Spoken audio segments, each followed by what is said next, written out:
So first of all, thank you so much, Your Excellency Broglio, for agreeing to do this Zoom with us. So if you guys don't know, this is Archbishop Broglio, and I'm sorry if I'm shaking. I'm nervous. But he is the Archbishop of the military diocese. If you guys didn't know from what I told you guys, he is the fourth military archbishop to be and before that, he was appointed an apostolic nuncio in Dominican Republic and the apostolic delegate in Puerto Rico. And then, besides that, he has many honors such as the Grand Cross Order of Saint Michael of the Wing. I think so. Yes. And then the Commander of Italian Republic, which I found really interesting. And then, fun fact, I did meet him last year because he did confirm me in Fort Carson in Colorado Springs.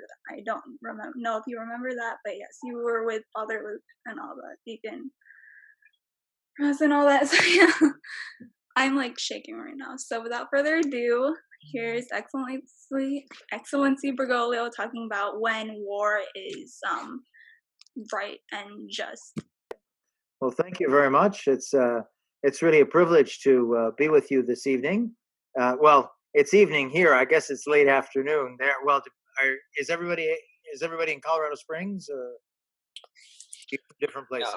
No, we're from all over America, and a few of us are from Britain. I don't know. And Central America. And then you have South America, right there. Yeah. In South Africa. All over the place. Oh my gosh! Wow. Okay.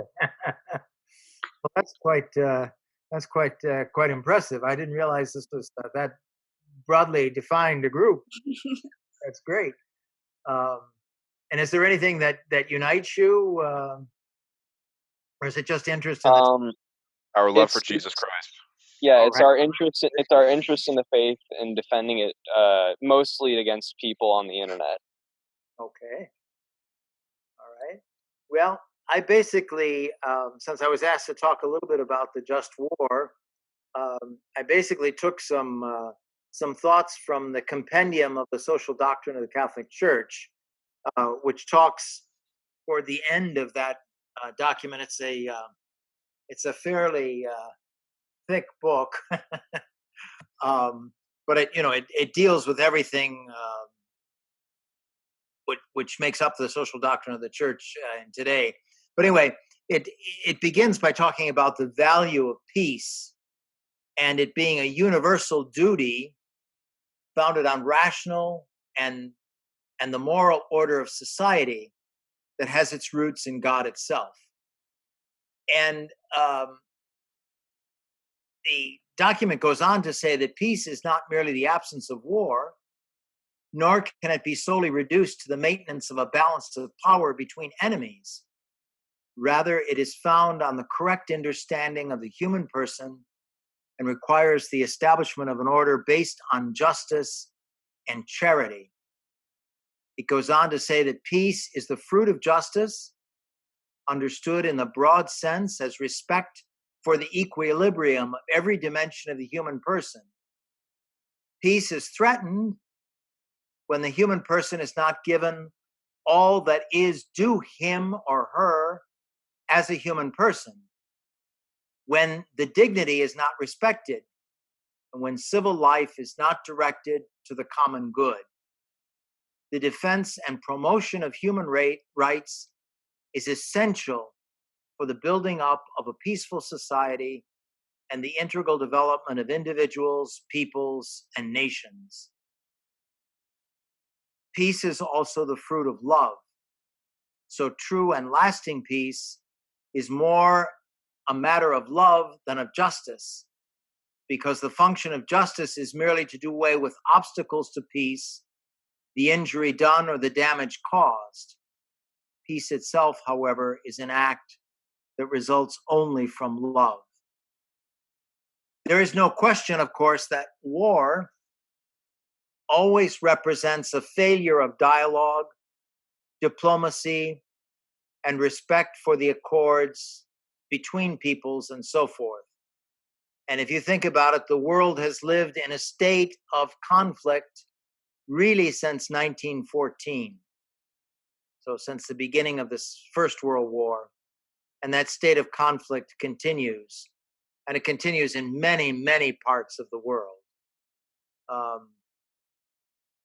So what is the church's attitude toward war and peace? And traditionally, that attitude is described in the just war theory, which is, again, repeated in the Compendium of the Social Doctrine of the Church in number 500. And it says there that a war of aggression is intrinsically immoral. In the tragic case where such a war breaks out, leaders of the state that has been attacked have the right and the duty to organize a defense, even using the force of arms. To be licit, and these are the traditional criteria for a just war. To be illicit, the use of force must correspond to certain strict conditions. The damage inflicted by the aggressor on a nation or community must be lasting, grave, and certain. And all other means of putting an end to it must have been shown to be impractical or ineffective. So in other words, before we go to war, we try to some other way. There must be a serious prospect of success. The use of arms must not produce evils or disorders graver than the evil to be eliminated. And of course, the power of modern means of destruction weighs heavily in evaluating this condition. The evaluation of these conditions for moral legitimacy belongs to the prudential judgment of those who have responsibility for the common good. If this responsibility justifies the possession of sufficient means to exercise this right to defense, states still have the obligation to do everything possible to ensure that the conditions of peace exist, not only within their own territory, but throughout the world. It is important to remember that it is one thing to wage a war of self-defense. It is quite another to seek to impose domination on another nation. The possession of war potential does not justify the use of force for political or military objectives, nor does the mere fact that war has unfortunately broken out mean that all is fair between the warring parties. There, of course, we would say, from a Western standpoint, we would say that's where the Geneva Convention enters in, which determines how a war is fought and respect for non-combatants and so forth. Another author said that there's a dilemma on the one hand of going to war because it causes terrible evils, but on the other hand of not going to war, which might permit those terrible evils. Remember that both omission and commission can be sinful, so that we sin sometimes by things that we do. We also sin sometimes by things that we should do that we do not do. A classic example there would be the Second World War. In this country, in the United States, there were isolationists who would have allowed Europe and Asia to solve their own problems. By the same token, war and the war machine also contributed to lifting the U.S. out of depression. And then, of course, the Marshall Plan after the war rebuilt Europe, and the occupation rebuilt Japan. All right, so that's by way of introduction, presenting some of the principles and some of the challenges in interpreting those principles. And I think now will be the time to open it up for your comments, your questions, your thoughts. Okay, for anyone who wishes to ask a question, now's the time. Of course, address him as Your Excellency, please. And first, if you have any questions about just war, ask those first, and then afterward, you can ask questions more generally about his job after we've finished asking the questions about just war. First off, I just wanted to ask, what do you think the last just war that America took part in was? That's a hard question to answer. A ready response, I guess, would be Korea, but I'd almost have to look a little bit more about the situation in Vietnam. And of course, you could also apply the criteria of just war to the first Iraq war, liberating Kuwait. So I think there's room for discussion on some of those questions.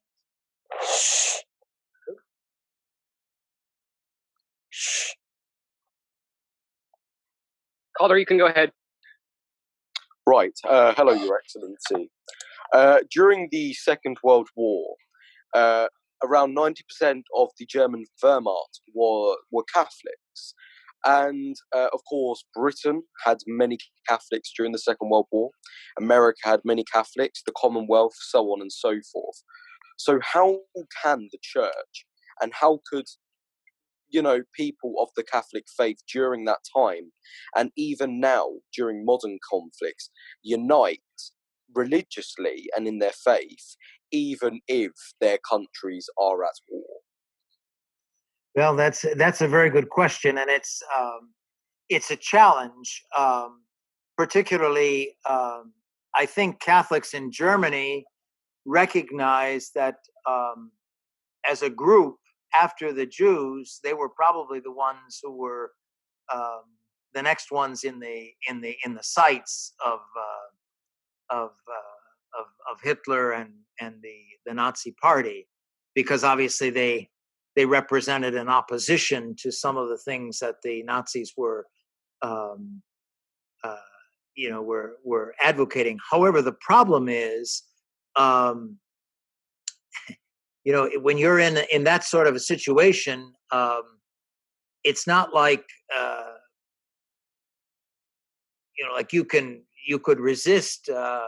Well, even in the United States, you couldn't resist the draft during the Second World War unless you conscientiously objected to all war, an option that was not open to people in Germany. So I suppose one area of uniting would have been the common prayer for peace. But beyond that, I don't know. And of course, you did have the situation in Germany of a number of bishops and certainly many priests who opposed the Nazi Party and then suffered for it. I had a teacher in moral theology when I was at the Gregorian University who was actually chased by the Nazis because he dared to preach from the pulpit against the Wehrmacht and the pogrom against the Jews.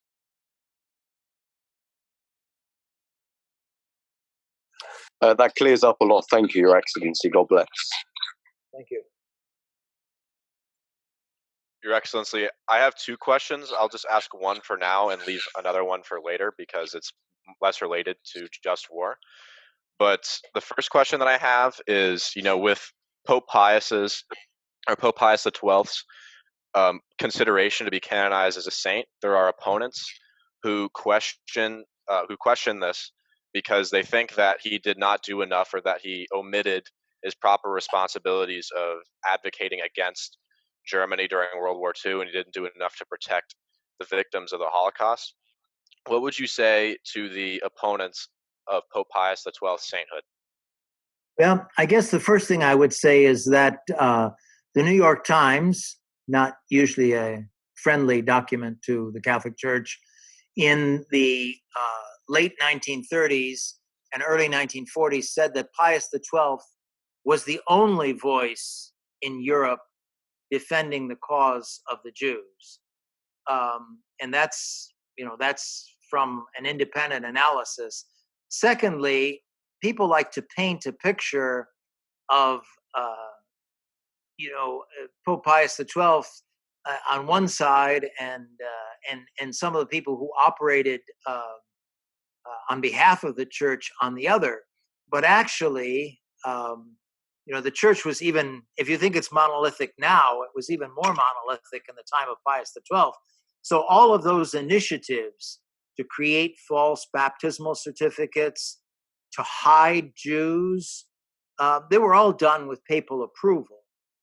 So the Pope, what he decided to do was, after the example of the Dutch bishops, who, when they took a very strong stand, actually provoked a very heavy negative reaction against the Jews, intensifying the persecution, he felt that if he took a strong stand, that is a public stand, if he made a statement strongly denouncing this more than he had already done, that this would result in intensifying the persecution of the Jews.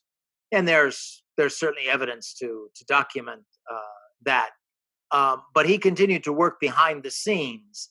I think one of the classic examples is there were 47 babies born in the papal apartments of Castel Gandolfo.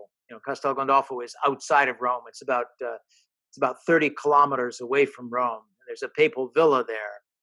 And they brought the Jews there because, remember, the Germans were also trying to avoid endangering the neutrality of the Vatican city-state. So the Jews were brought there and they were hidden there. And all of these 47 babies that were born in the papal apartments were all named Eugenio or Eugenia, which was Pope Pius XII's baptismal name, Eugene, we would say in English. So they were all named after him in a tribute to the fact that the mere possibility of their mothers to live so that they could give birth was through the kindness and the protection of the Holy Father. So I think there's a lot of that story that still needs to be told. The state of Israel, which was fairly young at that point, declared Pius XII a friend of the nations because he defended the Jews, and that was recognized. So you really don't have a reaction against Pius XII until the deputy was produced in the mid-1960s, which is really actually a false play, because it's tremendously powerful in propagating this myth that the Pope didn't do anything. Thank you, Your Excellency. This is just for anyone interested.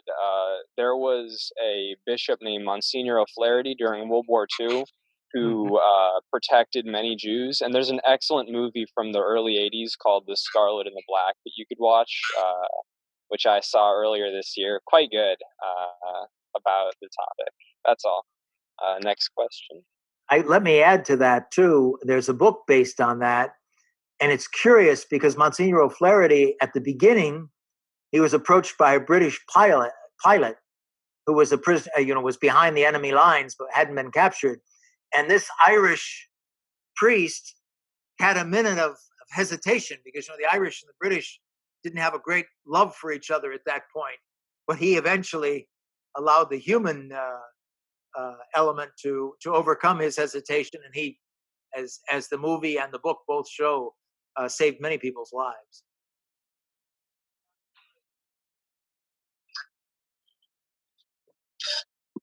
All right, I have two questions. The first one is, do you know the story of Blessed von Galen, I think his name is, who lived during Nazi Germany?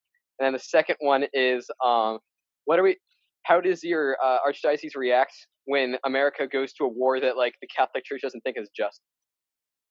Those are good questions. I do know a little bit about Cardinal von Galen, who was, I want to say he was the Archbishop of Cologne during the Second World War, but I'm not sure of that. He may have been in Munich.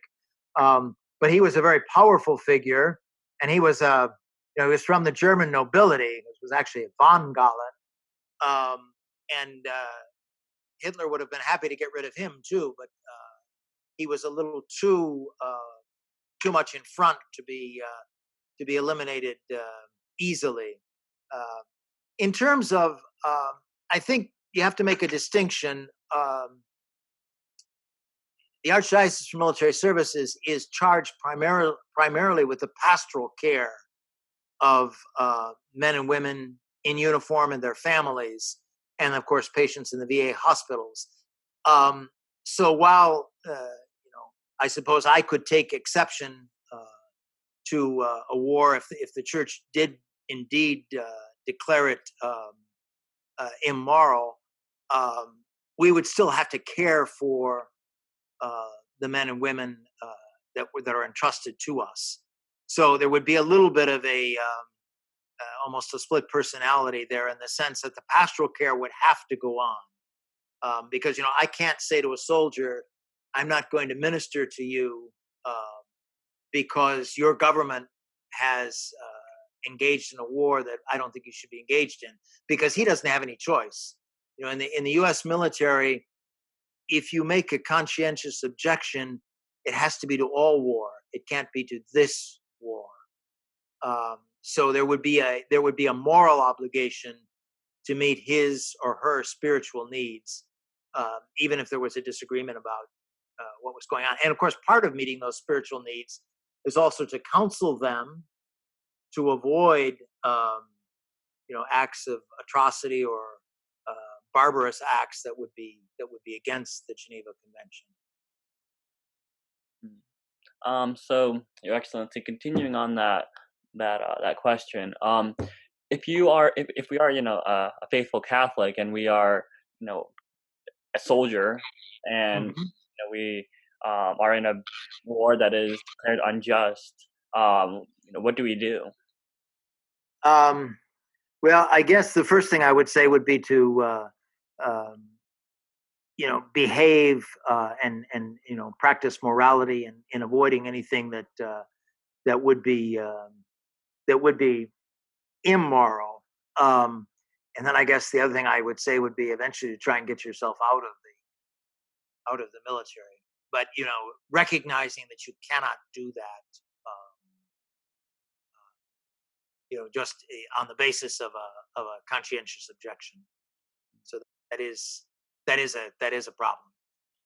So when you say get out of the military, do you mean like completely out of the military, or you just like out of that war?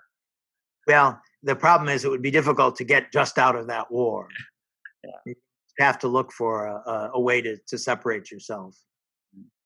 So can we join the military?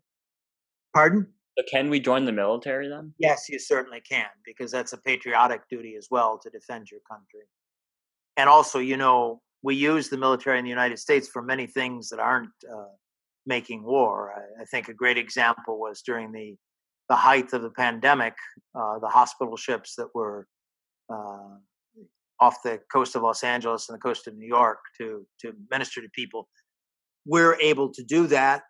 We were able to respond to the earthquake in Haiti simply because we have men and women who are trained, are able to enter situations that aren't clear and respond. I have a question. So, Your Excellency, if there was a draft and based on Catholic morality, what are the sort of, would it be like a venial or mortal sin for people who are draft dodgers, or would it also depend on their intentions behind it? I think it would depend on the intentions behind it, because I think there were many people. Remember, I was of draftable age when the conflict was going on in Vietnam, and there were many people, obviously, who dodged the draft because they didn't want to go to Southeast Asia. But there were certainly also many people who dodged the draft because they didn't support that war, and they didn't want to be involved in fighting that war. And it would be up to the individual. Each individual would have to decide for himself if, why exactly am I dodging the draft? Because I do have a moral responsibility to defend my country. am I dodging the draft because I don't want to interrupt my education or whatever other reason there might be, or am I dodging the draft because I don't feel that I don't recognize the morality of this conflict or this war.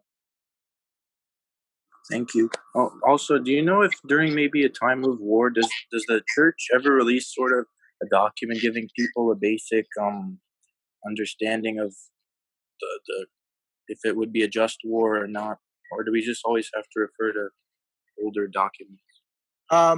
Well, generally the criteria would be applied.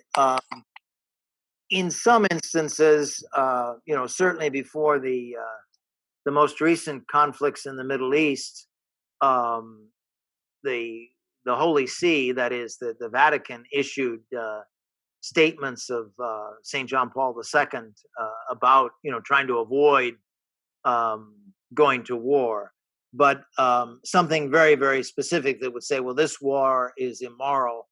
It would probably be it would have to be a very, very clear-cut case before anyone would do that. And then, of course, it would have to be a statement of an Episcopal conference or a statement of the Holy Father, because if it's just an individual bishop, then the value of that statement is a little reduced. All right, Your Excellency. There's a girl named Alexandria who unfortunately couldn't make it tonight, but she left you two questions. Okay. So the first one is, how easily is the archdiocese available to people in the Air Force? And the second one is Latin Mass available in the archdiocese? Okay. Well, the first question is, we do try to have a priest, whether he's a uniformed priest or a civilian. We do try to have one at every place where there is a military installation. So, particularly in the Air Force, I would venture to say that, with the exception of Vance in Oklahoma, we have a priest, either a contractor or a uniformed priest, on every military installation, every Air Force installation. We don't do quite as well with the Navy, and the Army is generally pretty well covered as well. In terms of, I presume by Latin Mass, you don't mean just the Mass in Latin, you mean the extraordinary form. And that's available only if the priest is able to celebrate it, and if there's an opportunity, because of course military chapels are shared space, so it would depend on the availability of a chapel to celebrate the Mass, and then to celebrate it at a time that doesn't conflict with the ordinary form. So yes, it is available. It may not be universally available. Your Excellency, I have a question from World War II. I don't know if you saw the movie Hacksaw Ridge. I did. Okay. What is your opinion on the private who refused to carry a gun? Are we allowed to do that as Catholics? Or? I think you could justify it. I think St. Francis of Assisi would be a great source of support there. What that man did was really incredible, and his desire to serve, I believe he served as a medic, actually saw that movie before it came out. Invited a number of us here in Washington to go and see it in a theater. The chief of chaplains was there for the Army, and a number of chaplains. And I really, it was a little bit gory, but it really was very impressive what he did. And I think the value that I took out of that was he never sacrificed his principle, which was he didn't want to be involved in killing. But by the same token, he served his country, and also he saved an incredible number of lives by not being afraid. So it wasn't that he was afraid to go in combat. So I thought it was a great tribute to someone acting on his principles in a way that continued to serve.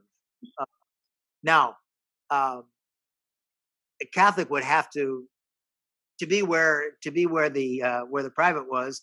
the Catholic would have to be able to apply the principles of the just war and say, well, this for me is not a just war. Right. Ultimately, your conscience is the final arbiter. We even say, as we counsel people in the military, that you can never be asked to violate your conscience. But again, that also presumes that that the military superior who's over you is willing to agree. Thank you. Your Excellency, I have a question. Outside from the Fourth Crusade, do you think that there were any violations to Catholic moral teaching during the Crusades? Well, I would have to be a little more of an expert on the Crusades. I'm sure some of the things like like sacking Constantinople and so forth would certainly be a violation of the principle of not a corresponding. There was no crime there, there was no aggression there, and yet they trashed basically a Christian city. So I think that would certainly be an excess. That would be the first one that comes to mind. And I'm sorry that I don't know. I don't have a lot of historical background on the Crusades to know of other concrete examples. I'm sure there were some. And of course, the other thing we always have to do is not apply our understanding of morality to a situation that was 800 years ago or more.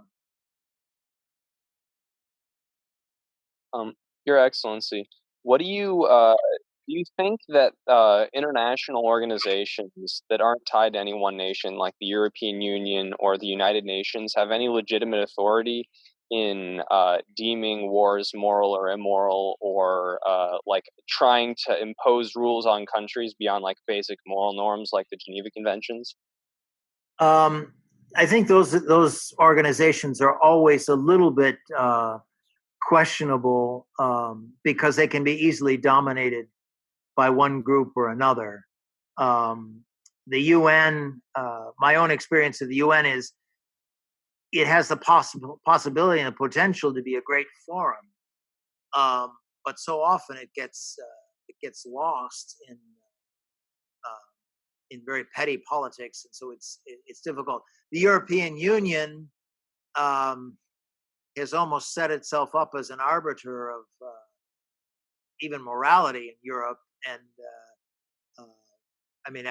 I was very happy when the Italian, of course, I spent a good portion of my life in Italy, but was very happy when the Italian court system fought the European Union on the presence of crucifixes in courtrooms in Italy, because I thought that was an imposition of someone's conception of neutrality on a country which is essentially, even if its composition is changing, but is essentially a Christian nation.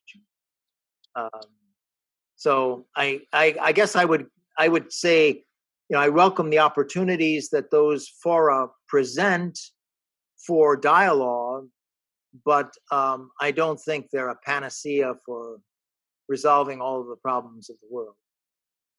That's nice. I'm not a huge European Union either. Thank you for that. Does anyone else have any questions about just war before we open it up to more general questions? Anybody? Okay. Did you have a question that was more general than Evan? I think it was Evan. Yes, I did. So this question relates more to an individual in the military, and I've heard stories of this happening, and I probably myself will experience it one way or another. What do you do in a situation where your commanding officer or your superior orders you to do something that is against your faith? I think that you have the moral and even the legal basis to object and to disobey that order.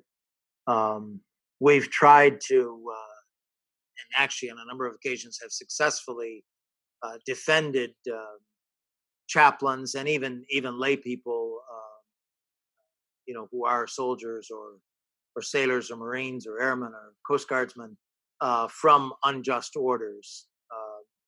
There's a great example of a court case called Rigdon versus Perry. This would probably have taken place before most of you were born, but it was in the late 1990s, and there was a postcard campaign sponsored by the Catholic Church and also by some other Christian groups opposing partial birth abortion. And an Air Force chaplain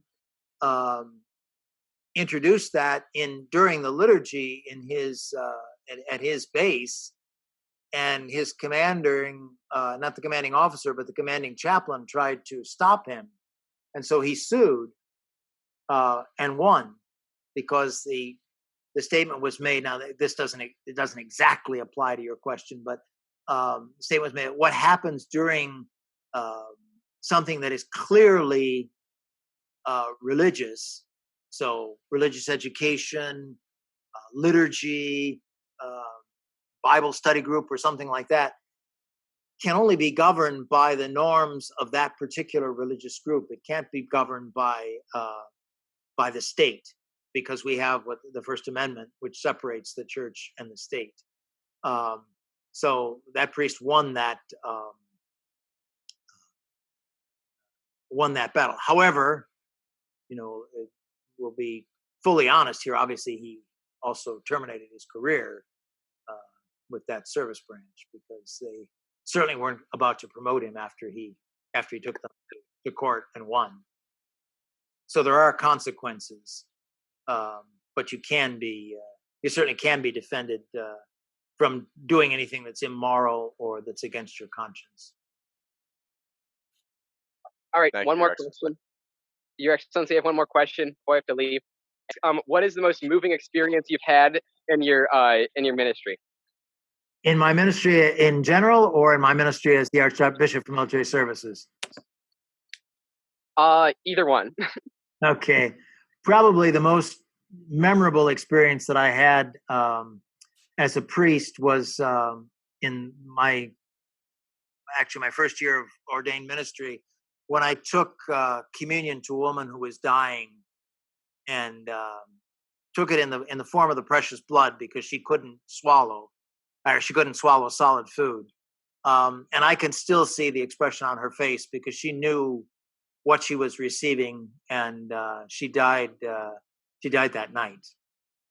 So that for me is probably the most memorable thing. And I suppose the most memorable moment as the Archbishop of Military Services was washing the feet on Holy Thursday on my visit to Iraq in 2009, because I was there ministering fundamentally to the men and women that I'm charged to serve, and doing it in a very,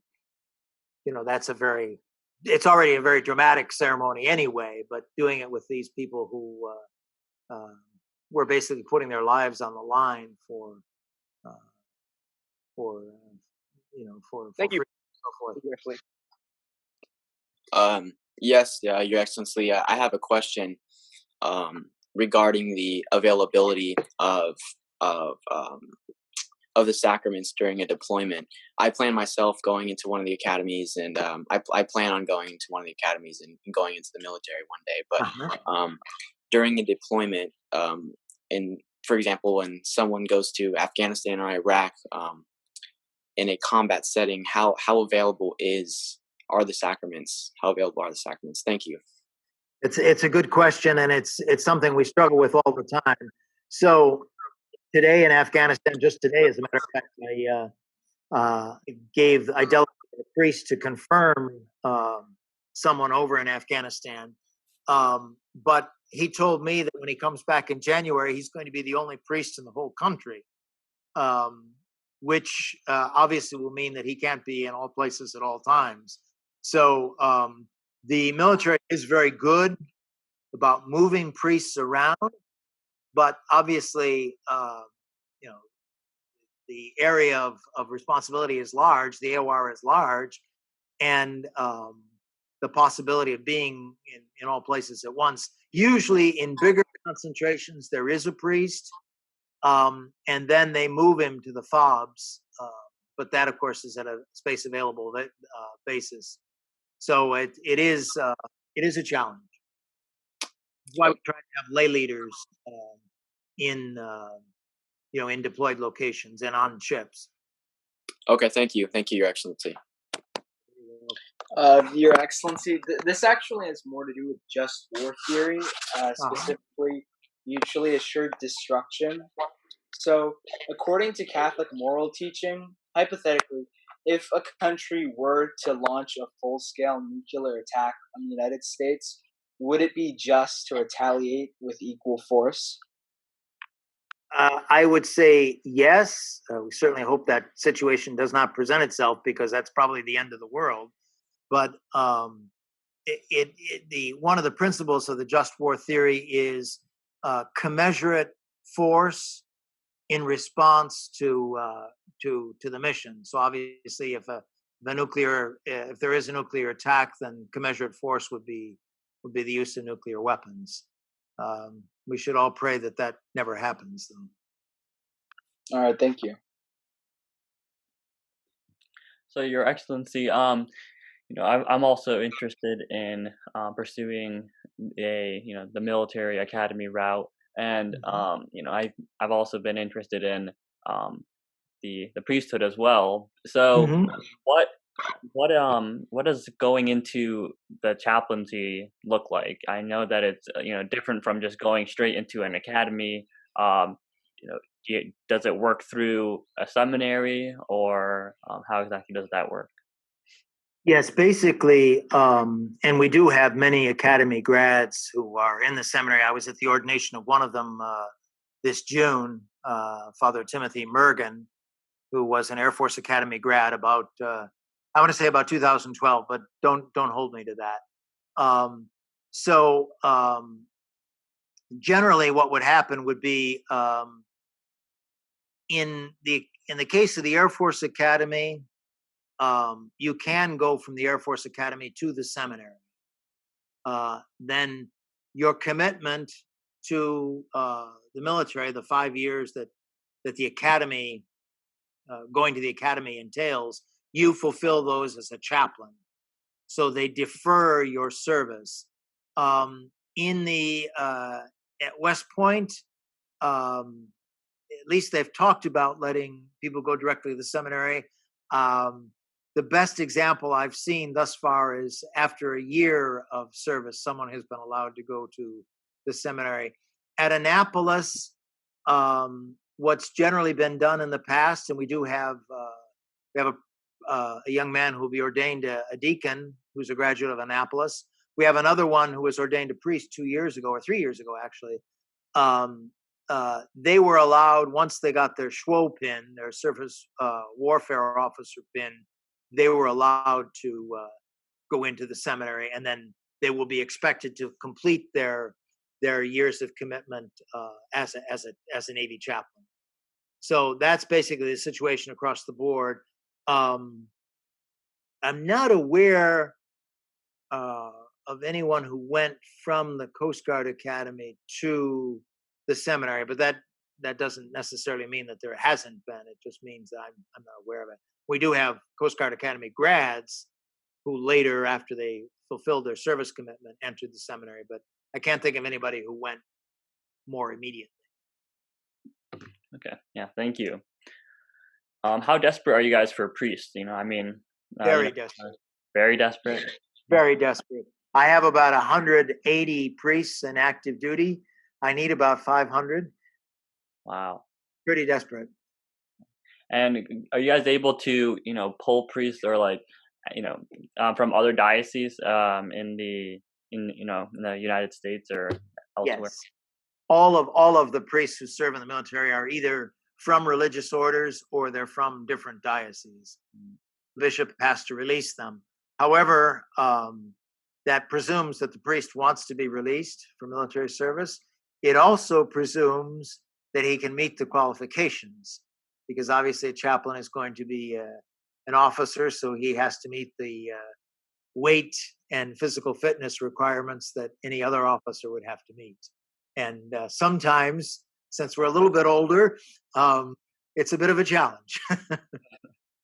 I just interviewed a priest yesterday who wants to go into the Air Force, and I, without weighing him, I know that he has to do a little bit of work in order to make the Eat a couple qualification. donuts or a couple pints. Yes.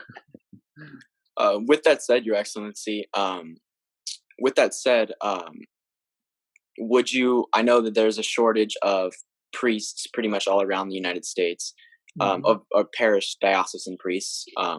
Would you consider allowing FSSP priests to come into? Because those seminaries are like overflowing. Would you consider allowing an FSSP priests into chaplain, to being a chaplain? I would if he's willing to be all things to all people, which means I would if he's willing to be all things to all people, which means he has to be willing to celebrate the ordinary form as well as the extraordinary form. Okay. The difficulties, the barrier is on his side of the fence, not on mine. Okay. Thank you, Your Excellency. This is a little off topic, but do you know of any, like, what are your favorite good, like, fictional representations of war, either in books or movies? Do you have any that you like? The one that I think impressed me the most was Band of Brothers, which someone gave me. I think my niece gave them to me, and I watched those over a period of time, and that was very interesting. Of course, it's about the Second World War, so it's a little more removed from our experience. Although my father was a physician during the Second World War, but very seldom would he talk about his experience. And he was in England, so he was in a hospital in England. He wasn't in Germany or in France. Great show. Your Excellency. So I'm a wildcat, just like you were a while ago.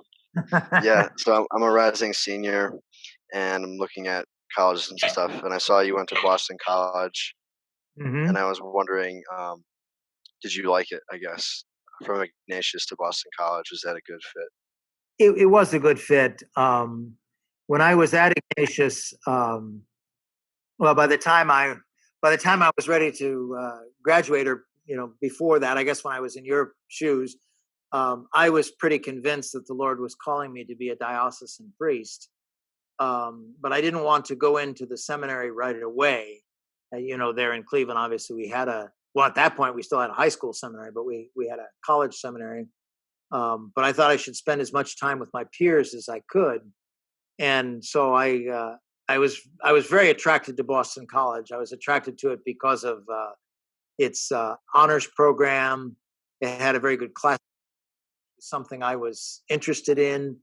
And so for me, it was a very good fit. Of course, college was a very radical place to go in 1970. The height of the war protests were on. BC had actually been closed the year before I got there by a student strike over tuition. So it was a different situation, but I enjoyed my years there. And I felt well prepared by Ignatius to study. Yeah, thank you. Crusader 7 in the chat asks you to comment on the Boston Harris case. I have no idea what that is. And nor do I. I wonder if he can give us a little hint here. Yeah, if he puts it in the chat, I'll give you an update. Till then, someone else can ask a question. All right, I'm gonna ask. So I saw in your bio that you lived in multiple places. Which place did you like the best?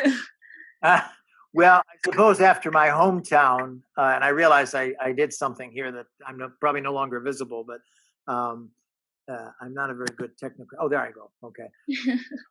So after my hometown, which is I still consider home, even though I haven't lived there since 1979, I think the place I enjoyed the most after that was Rome.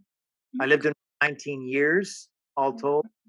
And I really liked the city. I liked the Italian lifestyle. It was a good experience. And I lived in 3 different places when I was there, so I had 3 different experiences of the city.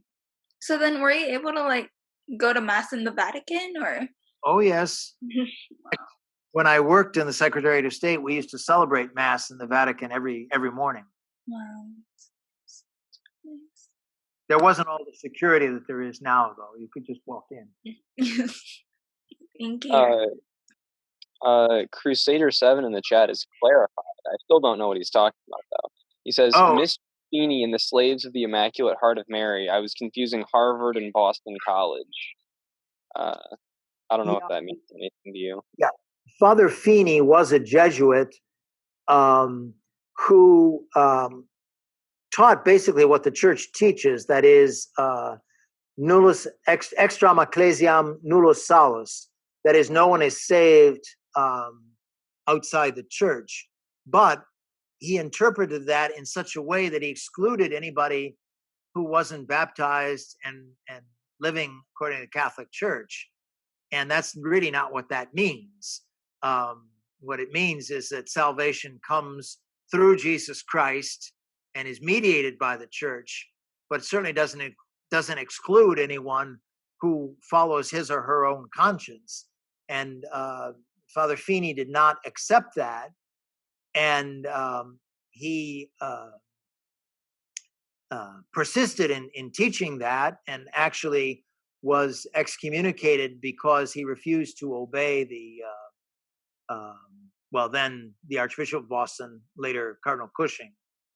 And so that's why he was separated, and he founded a group of people who were at I want to say Still River, but I think it's still something, maybe Still Water,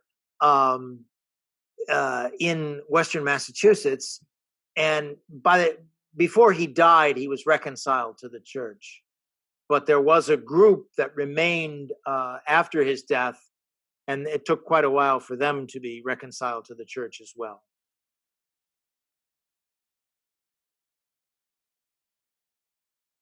Well, Your Excellency, another question. This is a kind of more of a controversial topic within like the Catholic world and whatnot. But what are, as an archbishop, what are your opinions on the traditional Latin Mass, like Mass being performed, in the extraordinary form? Yeah. What are your opinions on that? Well, I thought that Pope Benedict XVI responded very pastorally to a situation where people were more at home with that celebration, and so I was very much in favor of those who wanted to participate in the Eucharist that way, them being allowed to do so. And I also thought that it was brilliant to allow any priest, any priest, he doesn't need the permission of his bishop to celebrate in the extraordinary form. He can just do it. So I thought that was a great way to respond pastorally, particularly in a way to try and reconcile those who left communion with the Catholic Church only for that reason. So it was an invitation really to them. And I think in that sense, it's been very effective. We were recently asked, and it's been in the news, so I know I'm not telling tales out of school, but we were recently asked by the Congregation for the Doctrine of the Faith to give our opinions on the use of the extraordinary form. And I was very positive that the permission should continue to be given, because I think it's meeting a pastoral need. And there again, I would go back to what I said to you earlier. The priest has to be all things to all people. So he has to respect where they are.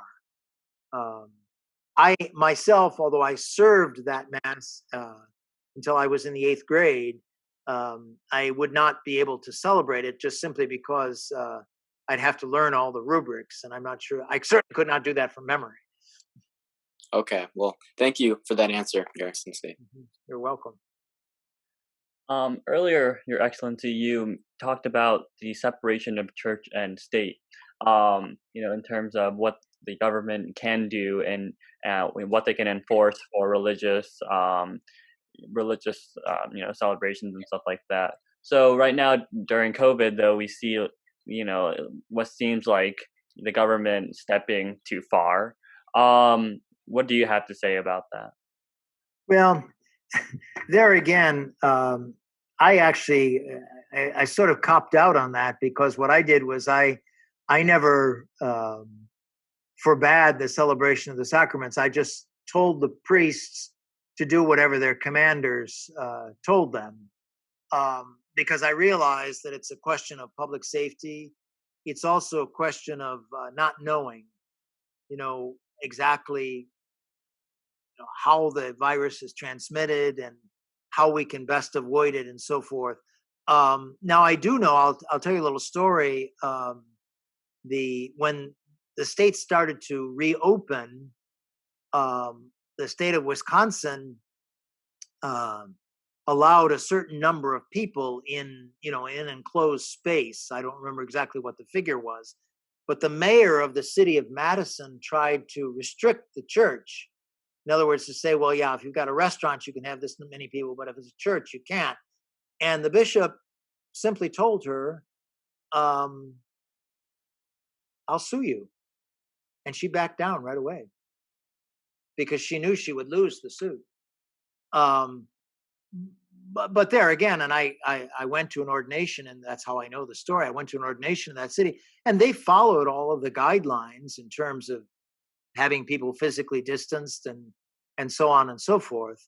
So I just recently fought the Navy myself, because the Navy restricted uniformed personnel who were going off base to go to indoor religious services. And I called that discrimination, and the Navy eventually backed down. Now, it wasn't just because they didn't back down just because I complained. They also had several congressmen and a few other people who asked them the same question. But I tried to go through channels first. But when I got no response that way, then I went publicly. So, I think just following up on that, does the government are they even able to say that, churches can only hold, this much of a capacity, and, churches can't be closed right now, or, you have to wear a mask in church? Is the government able to do that, or is that solely, something which the bishop controls? Well, I think the government can establish norms for public safety, just like the fire department can tell you, well, this building can only accommodate this number of people. So I think when the issue is the common good, then the government does have something to say.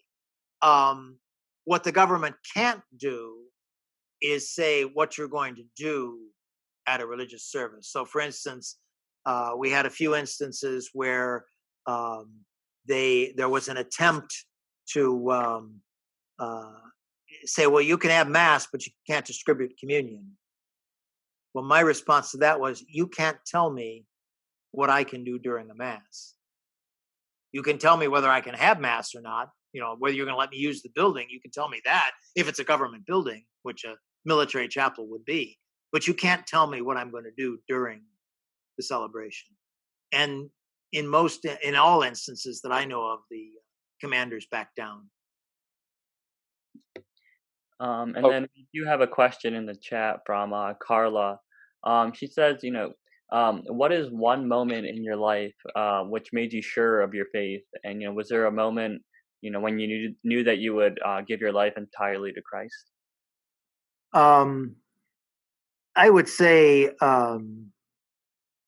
certainly by the time, I didn't have a vision or anything like that, but certainly by the time I left Boston College, of course, by then I was already accepted in the seminary, but I was very convinced that was where the Lord wanted me to be. And in a very real sense, that was confirmed.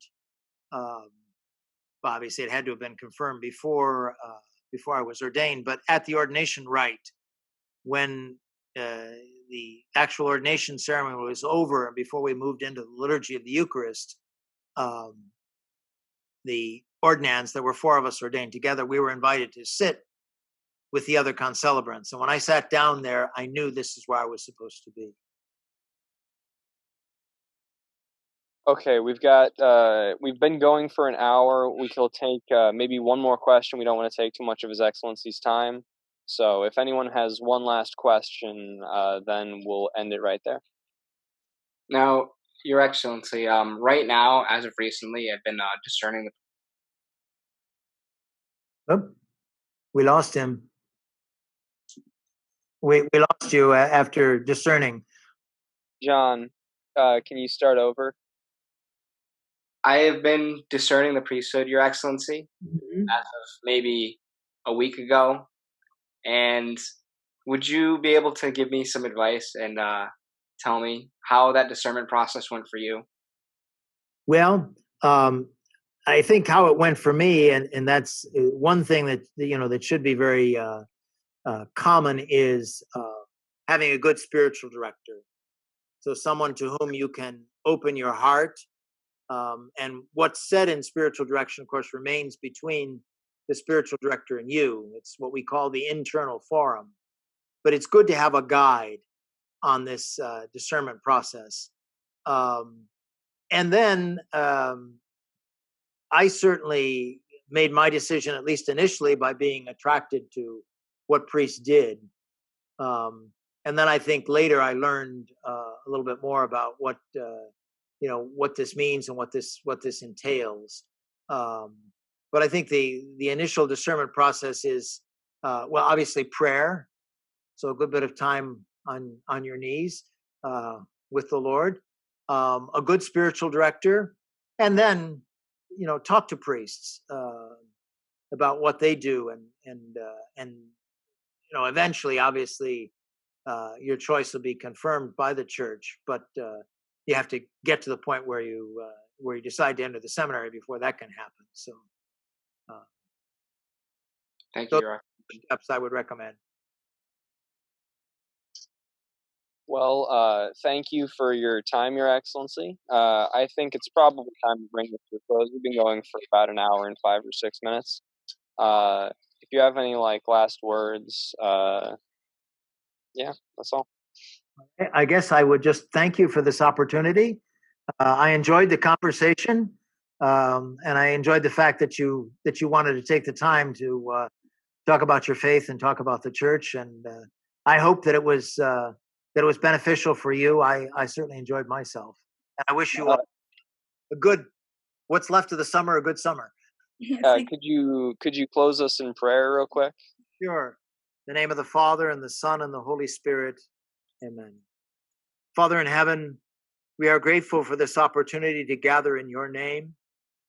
We know of your great love for us, and we ask you to make us effective instruments of that love for others. We ask you to help us grow in our faith. Help us to understand more deeply your call, our response, and the opportunities that we're given to manifest your presence in our troubled world today. We ask all of these things through St. Martha, whose feast it is today, and through our Lord and Savior Jesus Christ, who lives and reigns forever and ever. Amen.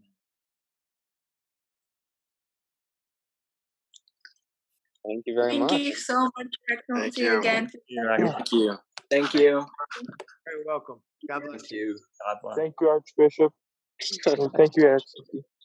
Go Wildcats. Yes. Okay. Let me see here.